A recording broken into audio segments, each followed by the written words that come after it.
Welcome to episode 89 of In Touch with iOS, a podcast that talks about iPhone, iPad, Apple Watch, Apple TV, and related technologies, plus tips, apps, and gear.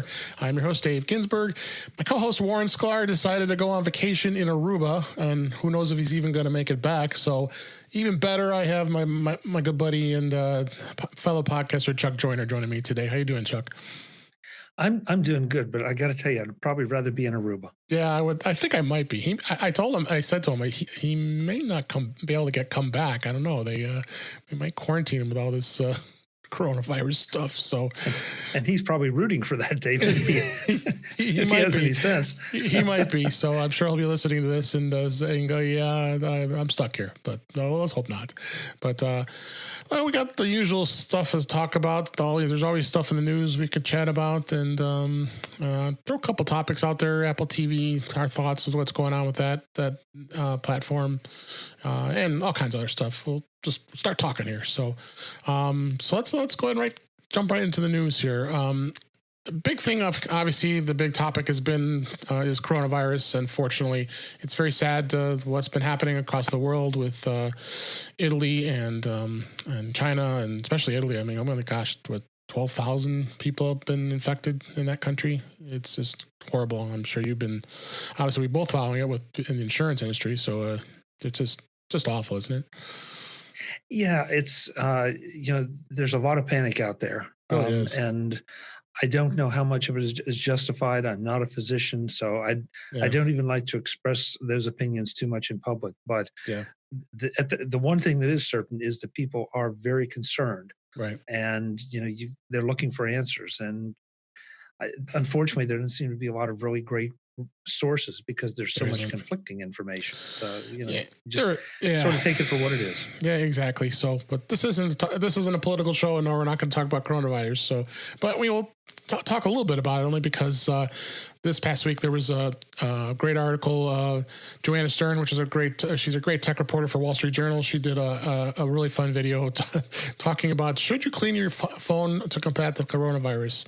Definitely or maybe was the title of it. And she went through and started. I don't know if you saw this yet, Chuck, but she started cleaning the iPhone with the Clorox wipes and all these other things that Apple had just recently approved that they can be used on your iPhone. I was a little concerned using it on mine, weren't you?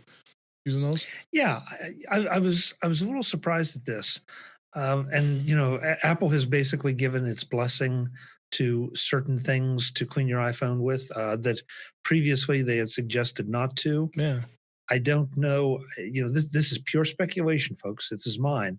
That if they're figuring that if you do this now, as long as you're not doing it like every hour or whatever, that it won't really do much, if any, damage to your phone. Maybe that's the reason they were suggesting not earlier, that if you were doing this for over a period of 2 or 3 years on any kind of regular basis, that you might take that oleophobic coating off. So I don't know. It's one of those things that you just, I guess, have to measure out a little bit yourself and recognize that even if you do wipe the oleophobic coating off eventually, it's probably better than getting the virus. Yeah, and these Clorox wipes are pretty common. A lot of people buy these, and they're convenient to use for cleaning. And they're saying the guideline is that up to 70% isopropylene alcohol can be in the content of the wipe. So, and the good thing about the wipe is it's direct, as opposed to you don't want to be spraying or putting anything on it. But she was going a little bit to the extreme, using a little bit different toilet product. Maybe she was seeing what it really would do, which I found to be amusing. But I think the point is, our iPhones can be, really bacteria everywhere, don't you think? Yeah, pretty much anything we come in contact with can. True. But we're always pulling the phones out of our pocket, and it's not like you wash your hands every time that you touch your phone, or wash your hands after you touch your phone. So yeah, it is a place that, honestly, I would be just a touch more concerned with all the other places that I'm touching screens, right? Out in public for transactions of different kinds. Exactly. But you don't know how well those folks are taking care of those. So all of a sudden, and I don't want to hijack the story, but No. all of a sudden, Apple Pay starts to look like a really good way to maybe Yeah. avoid touching things and Touching your credit card. avoiding the virus. So yeah. Yeah, there's other reason. So she continues on, shows the demo. She put droplets of olive oil on the other one half of the phone had the oleophobic coating, and the other one did not. And you saw that the oil was dripping away from it, and the one without the coating, it was sticking, and when it was coming through. And of course, they do have this gadget out here. I don't know if you've ever try this before. Is this Phone Soap Go? It's $100, and it's like a tanning bed for your iPhone. I mean, we may have talked this before. I don't know, maybe on your gift guide show, but it's kind of freaky. Yeah, I mean, they're all kind of these things. It's like you say, it's almost like a tanning bed, which leads you to wonder what happens to you when you get in a tanning bed. Yeah, but again, it's one of those things that I guess the UV light is harsh enough that it allegedly kills the virus. It's one of those that if you get it, you use it. How do you know?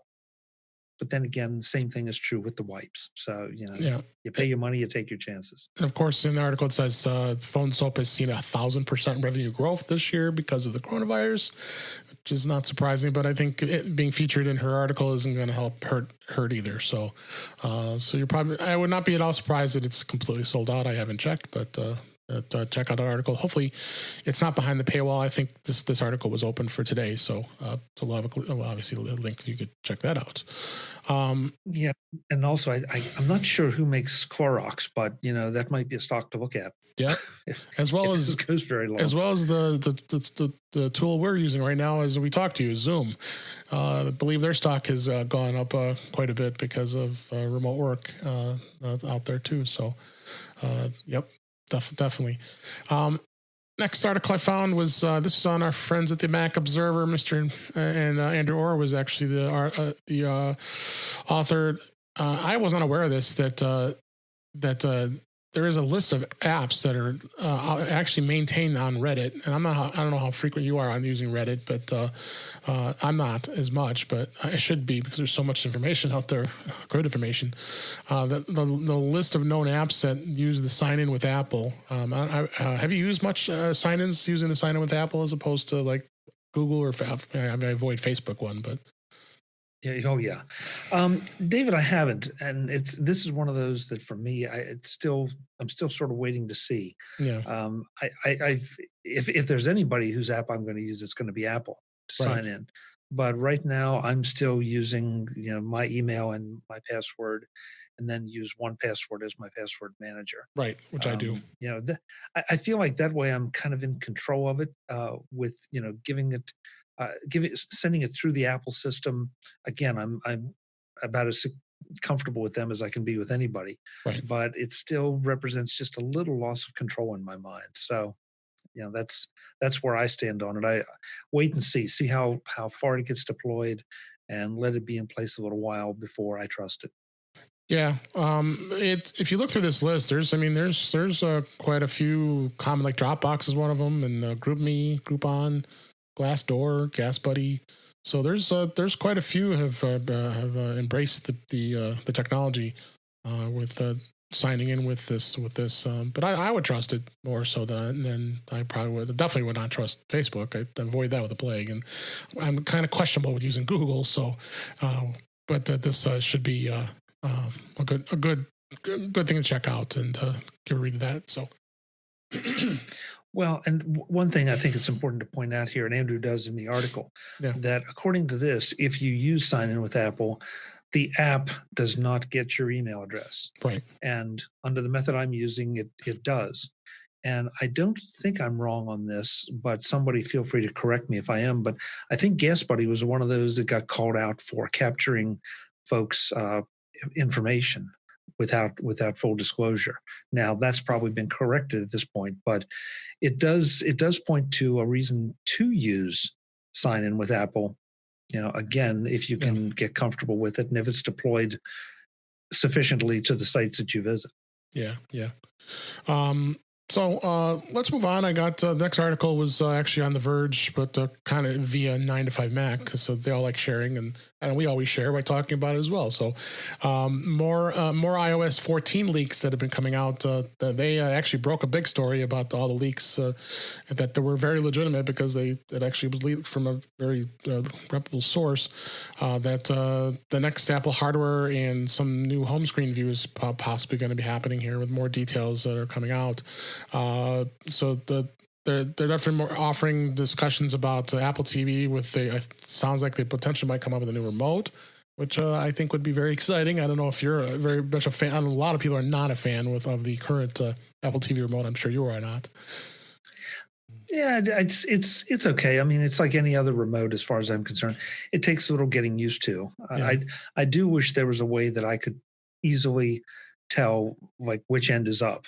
That's the one thing that I admit I constantly did wrong when I first got it. But other than that, it's I can maneuver around it just fine now. But it took some time to do it. Yeah. I sometimes have a challenge with that, but so what you do, I use the iPhone, Apple TV remote, and the app, and it seems to work a little better to control things. But things they talked about in hardware, they said that potentially an upcoming iPad Pro, which would include 3 cameras, which is interesting. I don't know about you. I'm not one to like to hold my iPad up to take pictures. Are you? No, but I'm every time this topic comes up, I feel like people are missing it because the iPad is a great video device for video production. That's right. Oh, I forgot. Yeah. Yeah, we're seeing a lot of shot on iPhone, things, right. And I think that it wouldn't not surprise me at all to see a shot on iPad with something that is a little more oriented toward the filmmaker. Than this, or for that matter, the news media. Yeah. That because you're going to have you have that great big beautiful screen as your viewfinder. Yeah. And so why wouldn't take nothing away from the iPhone, for compactness and all, but if you're a videographer, that would be really nice to have that because that's what I use, for trade shows. Yeah, for trade shows. Yeah. So yes. So it's I have some experience with that, and I got to tell you, that would be a definite thing that would push me to upgrade to a new iPad to get those 3 cameras in the back. The thing is, it might be a larger size screen though. It won't be one of the minis. You probably have to go with the 10.5-inch or 11-inch screen. That's okay. But got to get a new enclosure though. Well, yeah. You'd have to get a new enclosure, but also the one other thing that the iPad has that the iPhone doesn't is it's got a bigger battery. True. So it lasts longer for shooting. That's true. Since you are carrying around a bunch of batteries when you're out in the trade shows, and I saw it firsthand, and you have to keep things charged. So it's a challenge. Yeah, but those are the kind of things that until you actually use the device for that, you really may overlook pretty easily. Yeah. And then after you do, it's like, okay, well, yeah, would I prefer to have the iPhone as far as toting it around? Well, sure. Yeah. But I like that big viewfinder, and I like that big battery. So it just all depends on what your needs are, but don't overlook some of those factors. Right. Then they're talking about a new iPhone with Touch ID, which is kind of interesting, going away from Face ID. They're presuming it's going to be one of those lower end, quote unquote, the iPhone 9 or the SE2, whatever they're going to call it. But I wouldn't be surprised Apple does release this. Of course, everything's going to be delayed now with everything with the coronavirus, so we don't know when that's going to happen. But I think this will be a very successful phone, wouldn't you think? I would think so. I mean, it always depends for those phones. Nobody wants to hear this, but they're going to have to represent some compromises to meet the price point. Right. And so whether that's going to be compromises in memory, whether it's going to be compromises frankly in security, because the selling point for the Face ID has been that it's more secure than Touch ID. So there's going to be now. It certainly still represents a lot better security than anything you're going to see on other platforms, but it's a little bit of a compromise. maybe it'll be a little bit different form factor. Maybe Yeah. they'll keep pushing down that smaller phone. Yeah. But it's People love it. so, and some of those things might not be compromises. They might be considered features. Yeah. So we'll just have to wait and see. That's true. And then diving in a little bit into the software stuff. This one I'm kind of excited about. If this really comes to be true, is a new iPhone, the new iOS home screen, which actually will get a list view similar to what you can get on your watch. Because I know it's so hard to find apps. It's not, even when you bury them in folders and put them in places they are all the time. I'm always looking for where this app is and where I'm gonna thumb through it and find it. Don't you experience the same thing? Yeah, I do. And I'm anxious to learn a little more about this. Yeah. Simply because if I can do a list view, that's great. But is it going to be 2 columns, 3 columns? Am I going to have that choice? Yeah. Or because if it's just one column, well, then I'm going to have less apps on the screen. And also, there's the other question that jumps to my mind is, are you going to be able to resize the apps so that, or resize the icons so that you can have more on the screen? Because the last thing I want is less icons or less apps on that home screen. Yeah. So how are they going to arrange this, and what options are they going to give me? It definitely will be interesting. I'm curious to see where that goes, for sure. And they talked about a little bit about HomeKit, being able to change the color of temperature of lights throughout the day. It's something I'm not real interested in. Accessibility feature will let the phone identify sounds like alarms and doorbells, which people with hearing loss. More improvements on accessibility, which is great. We just had Shelley Brisbane on a couple episodes ago, and she's a great resource for accessibility, and it's just amazing what some of the stuff they've added for accessibility for people who are a little more limited in what they can do with an iPhone. And accessibility is, we all talk about it, I guess, for assuming somebody needs it, but there are a lot of times that those accessibility features enhance the usefulness of the machine, even for the people who really don't necessarily require that feature. So I too am anxious to see just what else they bring out that can not only benefit those that need it, but also maybe those that could use those capabilities for other reasons. Yeah. And then there was another discussion that of the fact that there was going to be a mouse cursor support that's going to be coming to iOS 14, and the new smart keyboard models with a trackpad, which of course you and I saw the Bridge keyboard with a trackpad at CES, and I'm really excited about this. But I think what they need to do is they got to do something with the software. And this sounds like this is going to make something to come true and make it, something that's going to be really much more usable. I'm anxious to see, because we've heard for so long about Mac OS and iOS coming together, and then they tell you it's not, and then they release something like Catalyst that lets apps go back and forth a little bit easier.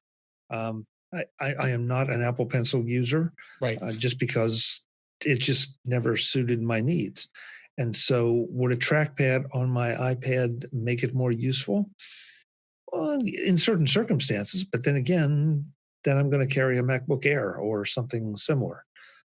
So I don't want to knock this because I want to see the implementation. Yeah, me too. I just question, where it's going to go and where it's going to lead.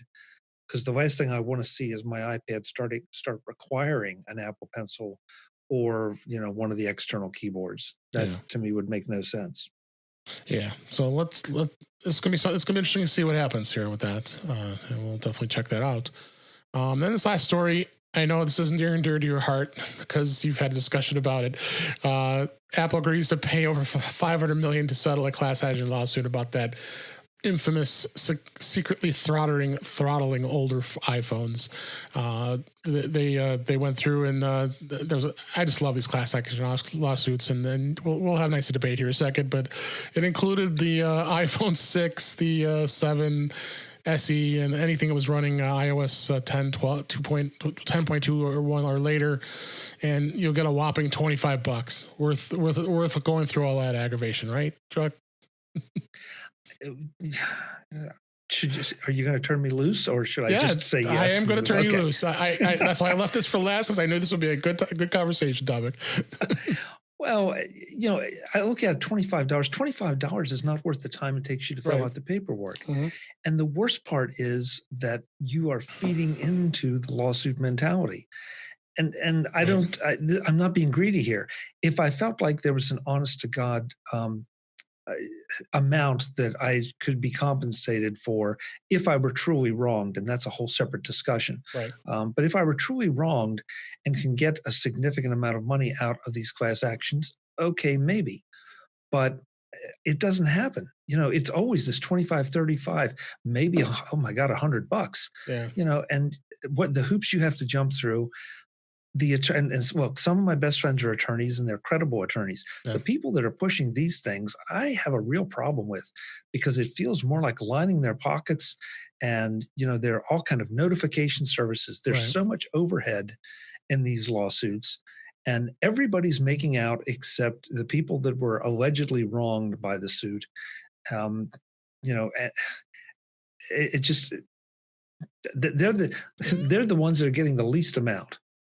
And so now and you turn me loose. So here I go. Go. Um, I want to talk about this. yeah, but there's also the issue of, was this legitimate? And I just, I don't think so.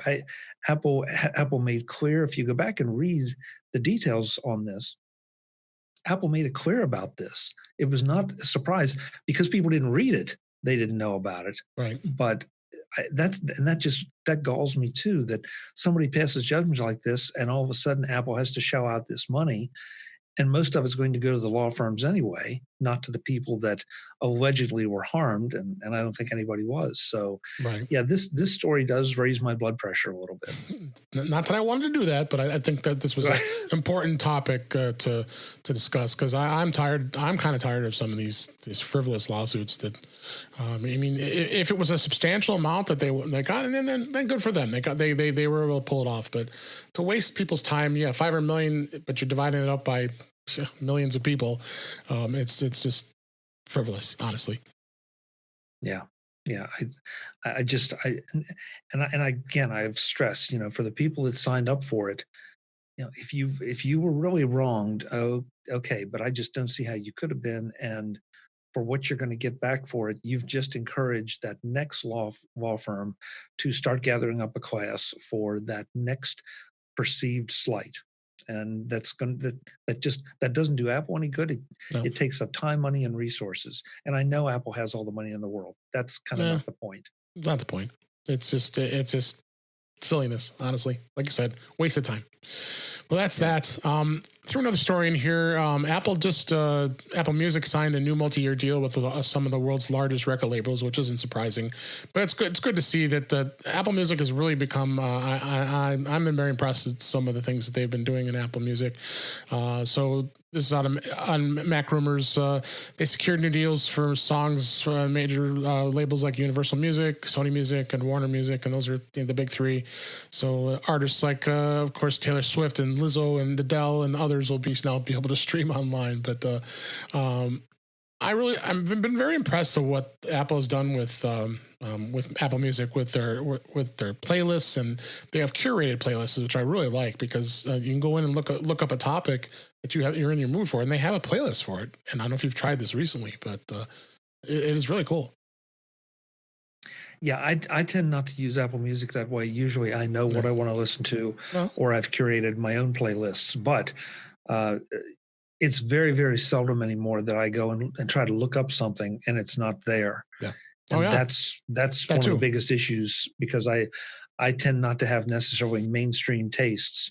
And so when I go and look for something from a rather obscure band or an old album from a band that I know, and it's there, it's like, well, this is why I subscribe to Apple Music. Yeah.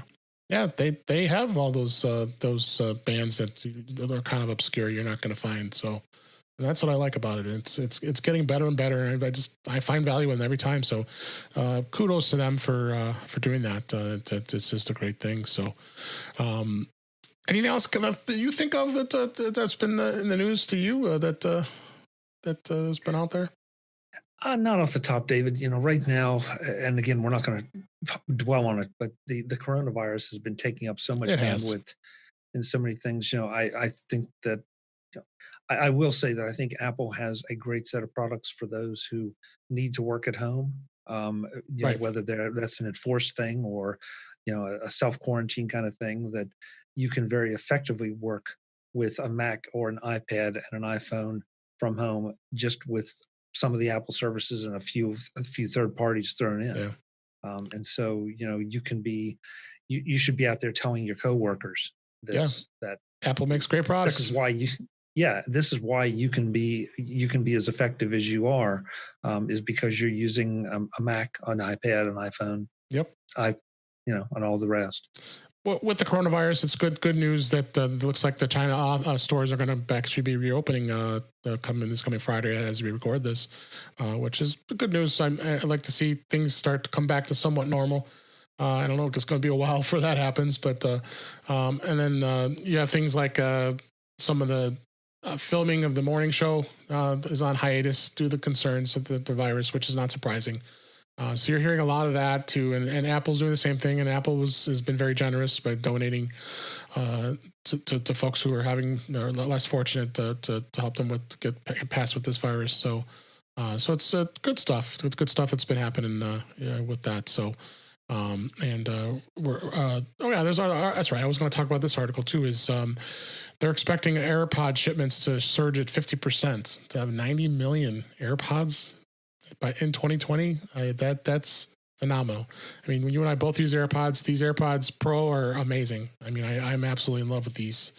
I'm going to have to twist your arm. You need to go get them because. Yeah, I haven't done those, but I keep looking at them. I keep looking at them hard. But right now the old, the normal AirPods. Yeah, and they're fine. I mean, I still have a pair.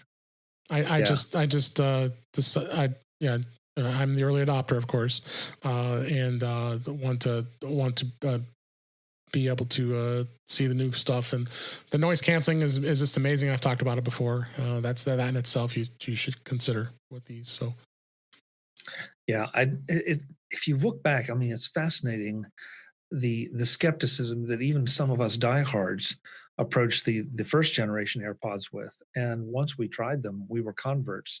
And I think that will happen for me with the AirPods Pro too. AirPods Pro also. Yeah. You have jumped on that bandwagon faster than I have. Yeah. But there's no question. They may not be the best music devices in the world, but they are certainly some of the most comfortable and certainly some of the most utilitarian. And they integrate with Apple's ecosystem so well. Yeah. Oh, yeah, for sure. And it's just something that I think I definitely see anybody. You should go out there and at least check them out and see if it's something that's going to be good for you. So, Agreed.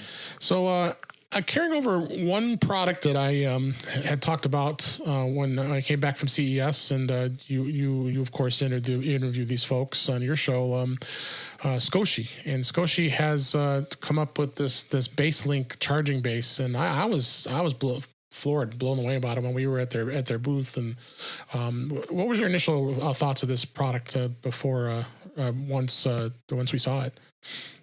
Oh, I think it's great. I mean, there was the furor last year over the AirPower product that Apple announced and then never released.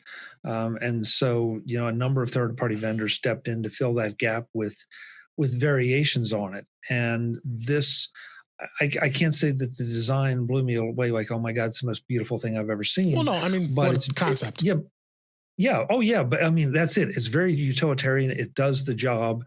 Scotia is a great name, so you feel like you're going to get exactly what you're paying for with it. Sure, and so, yeah, I think it's a great product. And if you have those devices that you want to charge all at once and that support wireless charging, go for it.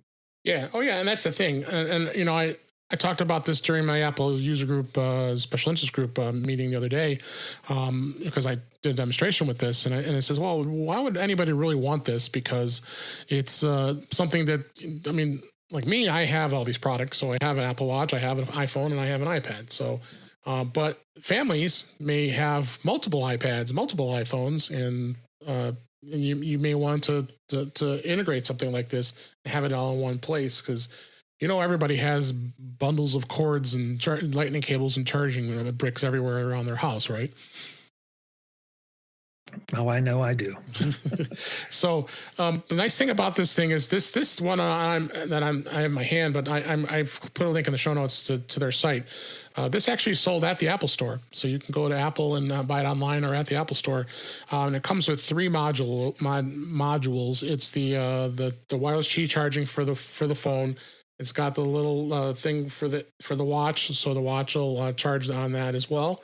The cool thing about this one though is it'll charge stand up like what you're used to with like the knob for the charger comes with the watch, or you can lay it flat and you can put your watch flat on here, which I thought was really cool.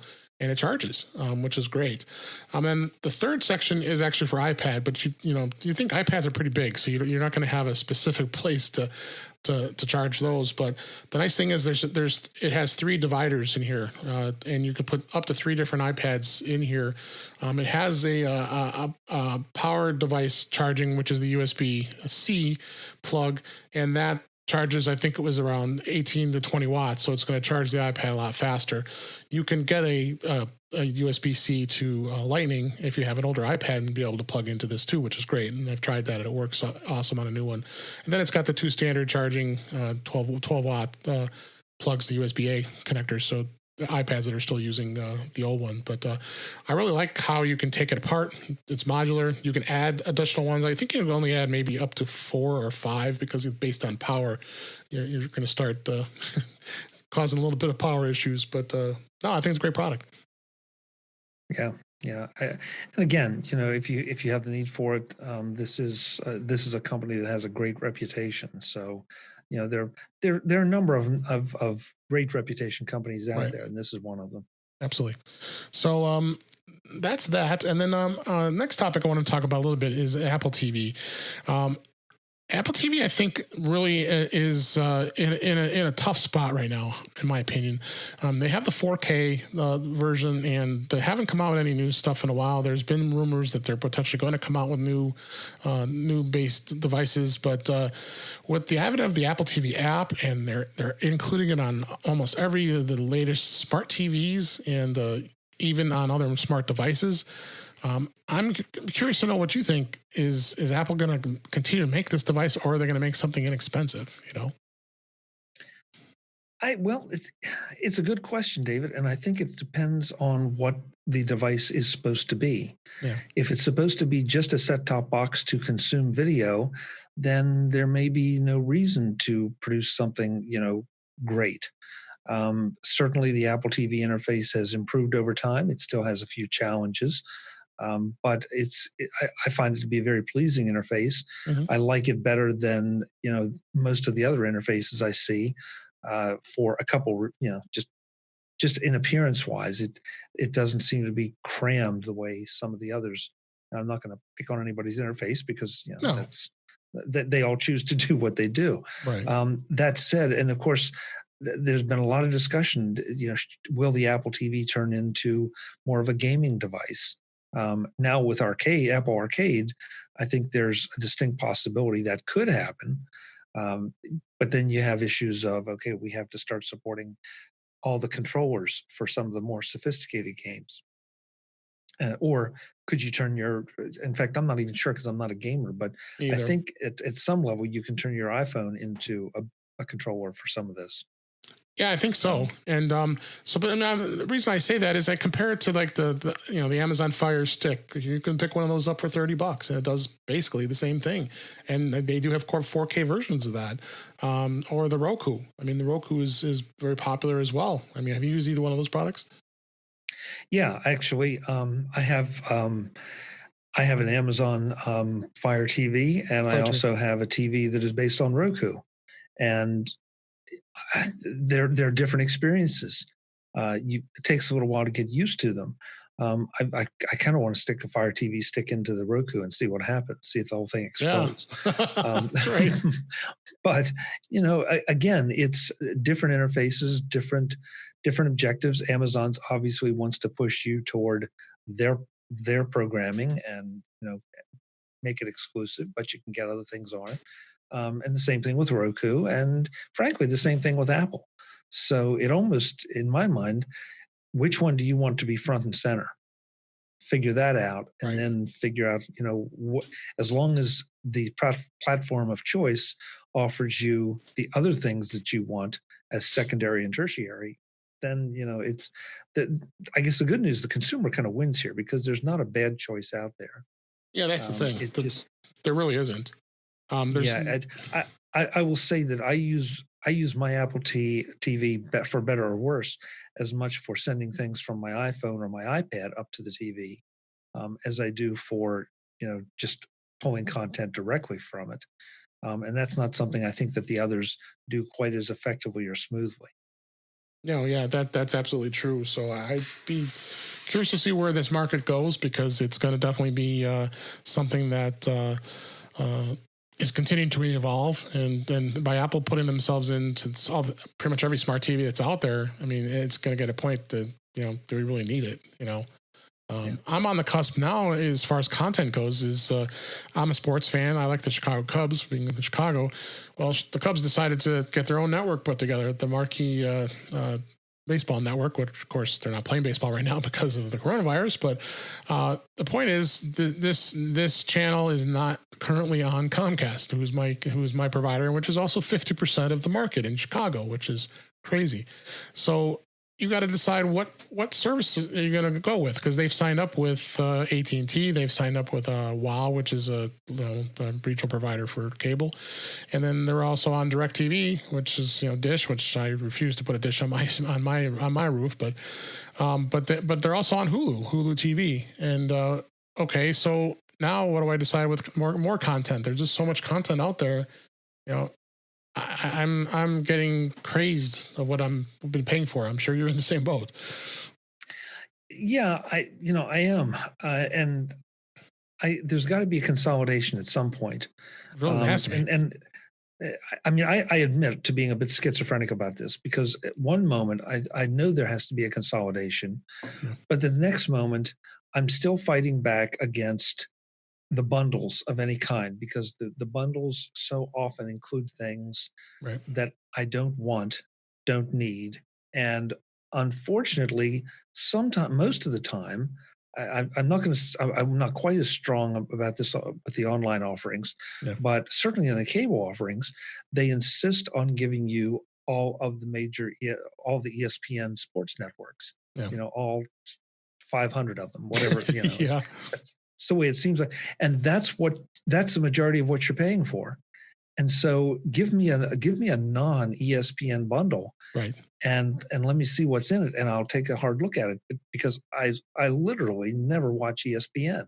Now that's me, and I'm probably you're not a sports fan, So I'm not. Well, I'm not that kind of sports fan. Now give me the golf channel, and I'm that's right, golf. I forgot. Yes. Yeah, but the rest, I don't see the need to obsess over this stuff, and hey, I obsess over the tech stuff. So whatever floats your boat. You and I both. You and me both. So yeah. So I look at this and I just wonder how it's going to go, and there are times I start to wonder if would they just be better to invest in putting out their own app and selling people subscriptions to that app and kind of foregoing everything else. You would think they've signed with some of the big ones, but not Comcast. So, but I have this feeling it's going to happen sooner than later because that's quite a bit of market you're leaving behind, especially of a team that's always been.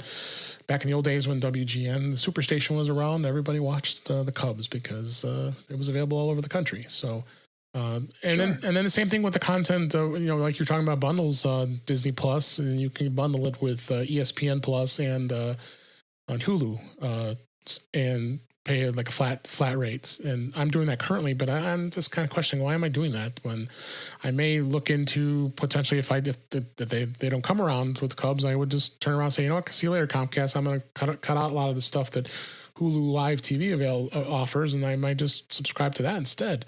But it just, that's the problem. There's no way of cutting. Cord cutting is a thing, I think, is a thing of the past now. We always have those topics and discussing it. It doesn't add up. You mean it doesn't add up as far as cutting the cord? It's cutting cord, yeah. I mean, you really can't cut the cord from cable anymore. You just, I mean, well, you can, but compare the costs and the services like YouTube TV and Hulu TV and those services. You start adding it all up, it all adds up to be about the same price. Well, if you see that, I might disagree with you a little bit, and I haven't done all the research, but I've done enough to make some generalizations. With let's just pick on Comcast, okay? Please if I buy the if I buy a tier from Comcast, I get a set number of TV of channels, and I get the live local channels and all that. That's great.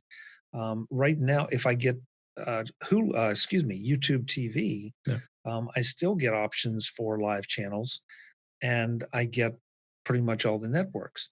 So then the question becomes, okay, what's the price between those two? Because Hulu is not going to be bundled with Comcast. Netflix is not going to be bundled with Comcast. So you have to look at those and say, okay, those are supplemental services I'm paying for. Am I which one where do I want to stack those on? What do I want to stack those on top of? Right. Or maybe I don't need local TV. Maybe I can stick an antenna on my wall or on the top of the house, depending on where you live, and get enough local channels to satisfy me. And maybe I don't need the major networks. Maybe I can be just as happy just having Netflix and Hulu, and Netflix and or Hulu, and or some of the others, the Disney Channel, any of the others, and satisfy my needs. So you really have to sit down, and then there's a convenience factor, so let's not skip over that. That's what I said. Try to get the wife to grasp. Oh, how do you get onto Hulu TV again? Push that button. Oh, this doesn't work. I can't take this anymore because I have to admit Comcast's X1 technology with their interface is pretty gosh darn easy to navigate, and they also have Netflix and some of the other services already incorporated in their platform too. So. Right. Yeah, it's and that brings up another thing that's interesting, and I think that this is something that I'll pick on the sports teams, because they're in an interesting position. They've got to look at not just the fans of today, but the fans of tomorrow. And the fans of tomorrow are going to be a lot more versed in technology and in non-cable options. Right now may not be the time to do it, because you have the old time sports fans, and they know cable, and that's where they're going to get their sports. But give it another 10, 15 years, maybe not that long, maybe longer, depending on how you slice it. And that, I'm sorry, it's just a fact, but those fans will have died out, literally. And so it'll be interesting to see where we go. I mean, think about think about the generations that the way they reacted to the VCR.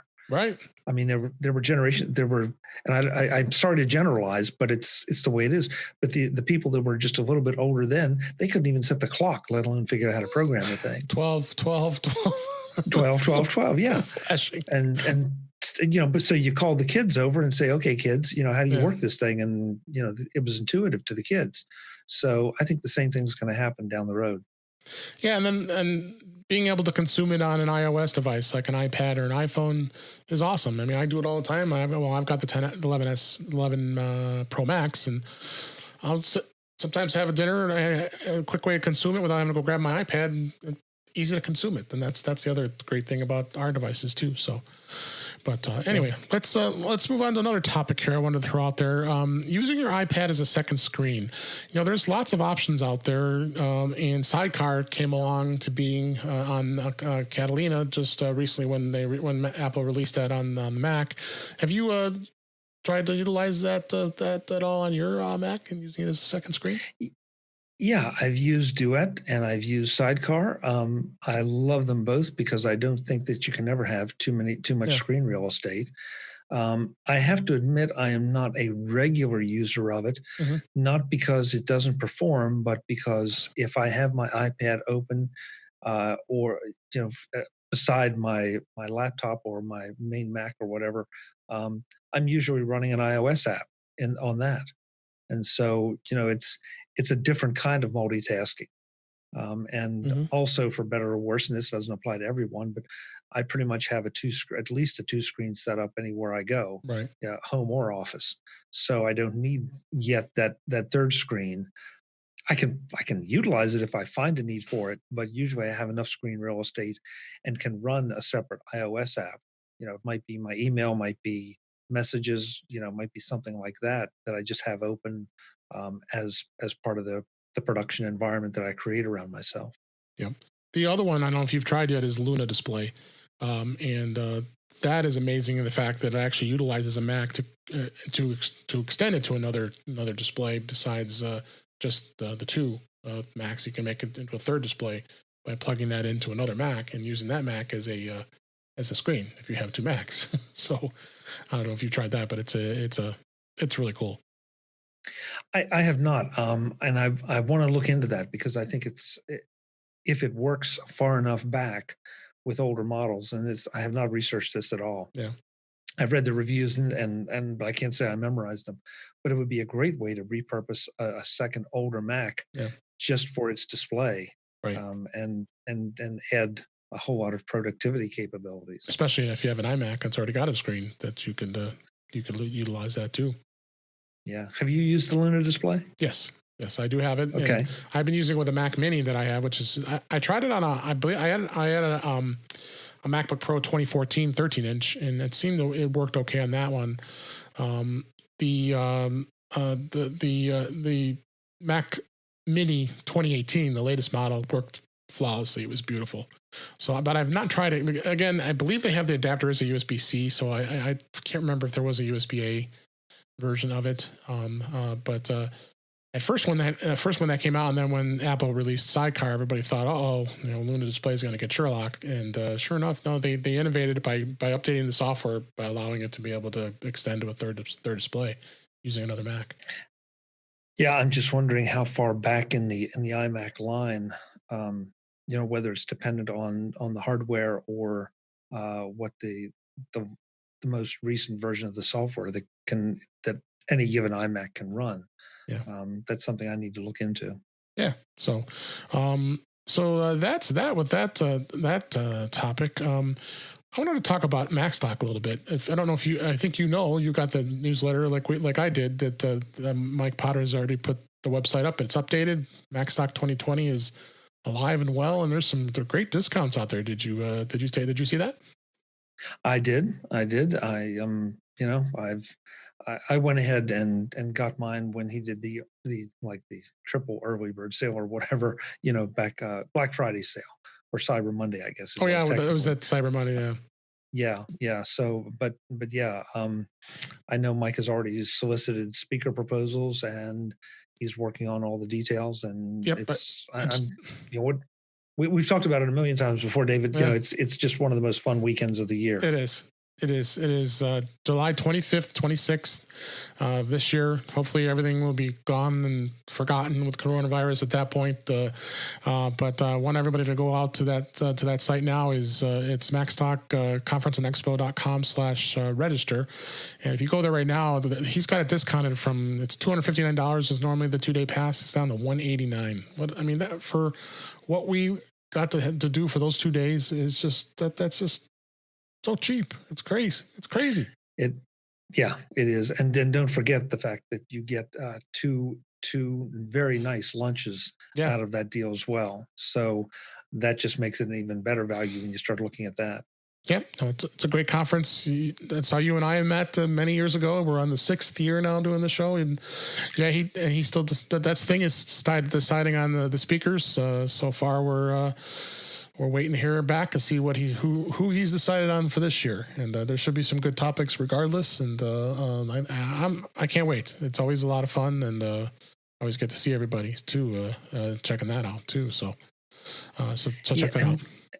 Yeah, and we should mention that the theme this year is play. Play. But in talking with Mike, that doesn't mean it's going to suddenly turn into a gaming conference or anything like that.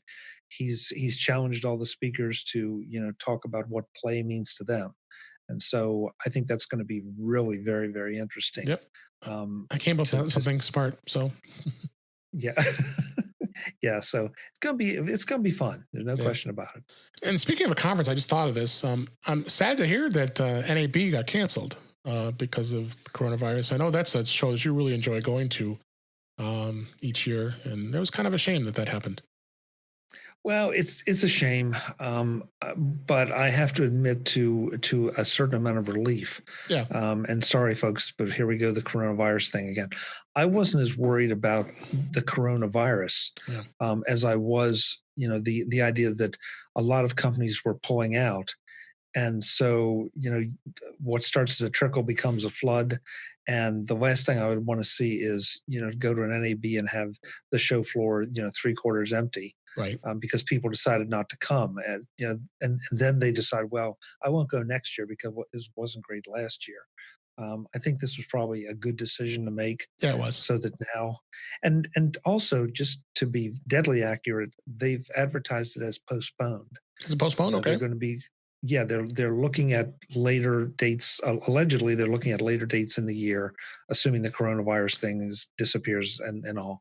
And so if they do that, great. We'll see when it is and how many people decide to show up, or whether they just punt the whole thing and go for 2021. Yeah, like South by Southwest got completely canceled. As far as I know, that's not going to get postponed. So it's just a shame. It's just a shame. But I just thought of that, and the kind of the spin on the technology. That was one of the tech conferences that we lost this year, at least so far. Yeah. Let's hope. And now we're all sitting waiting to see what happens with WWDC. That's the other one. Yeah. We see if that comes to be. I mean, the alleged event that was supposed to happen at the end of this month. I was like, it's funny. I mean, Apple never announced there was going to be an event, and they said it's canceled. I'm like, okay, there was no event that I know of. I mean, I think it was speculated, but that's about it. So, yeah. Well, all the people. It's interesting. A whole little cottage industry has sprung up around trying to figure out when some of these conferences are going to be held, and so people are scanning all the websites and all the booking information about certain venues. And if there's this big hole in it for, a big event somewhere, they deduce it's Apple, and they've gotten pretty good at it. So it is what it is. Apple's going to run it's going to do what it wants to do, and these people are going to do what they want to do. Absolutely. All right, Chuck, why don't you tell everybody, they're probably already know, but it can't hurt to tell them again where they can find you, what's you've been up to with your stuff, and tell us all about it. Well, you can find me over at macvoices.com. That's where I do I target 2 to 3 shows a week, interviews and product reviews and panel discussions and anything regarding technology with a bit of an Apple bent, because Apple seems to be integrated into just about everything right now. Yep. You can see the video versions on YouTube or on the website, and of course, subscribe to to both audio and video podcasts. And you can find me on Facebook and on Twitter as @Chuck Joyner, and there's also a Mac Voices page on Facebook. So come and check it out. Yeah, check out the Mac Voices group. It's a lot of fun, and we all post a lot of great articles in there, and it's a lot of fun. And I see the latest episodes with Ken Ray from Mac OS Ken. So I got to go check out that latest episode on his show. So it's a lot of fun, a lot of great interviews. So thank you. Yeah, no problem. With that, this is a wrap for this week. Please send your comments, questions, and suggestions to our email address, feedback@intouchwithios. That's feedback@intouchwithios.com. You can follow us on Twitter @intouchwithios, or you can subscribe in your favorite podcatcher, which includes Apple Podcasts, Google Podcasts, Stitcher Radio, Spotify, TuneIn Radio, and even iHeartRadio. Or better yet, just go to our website at intouchwithios.com, where all the links to all the places to listen to us are there. I am Dave Ginsburg, and you can find me on Twitter @DaveG65. Thanks again, Chuck. Appreciate you being here. A lot of fun. Thank you, David. And everybody, thanks for listening, and we'll talk to you again next time.